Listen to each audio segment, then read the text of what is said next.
The Boise Black Knights won this spring's Bay Area Spring Football Tournament of Champions, and on their way home less than 24 hours later near Jordan Valley, they faced a new challenge. The team came across a violent rollover crash that had trapped Alan and Margaret Hardman in their vehicle.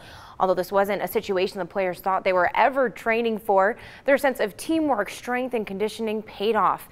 Alan and Margaret Hardman say they don't remember much about what happened, but they're still trying to piece together the accident and the events that followed. But they will never forget seeing those young boys jumping to their rescue. And the boy said, "I'm not going to leave him in here like this."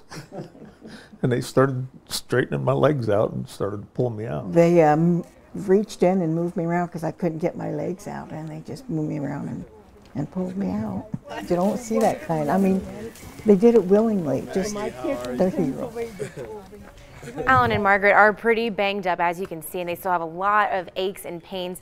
Alan suffered 3 broken ribs and a broken shoulder in the crash, and Margaret also suffered broken ribs and a lot of bruises and scratches up and down her arm and shoulder.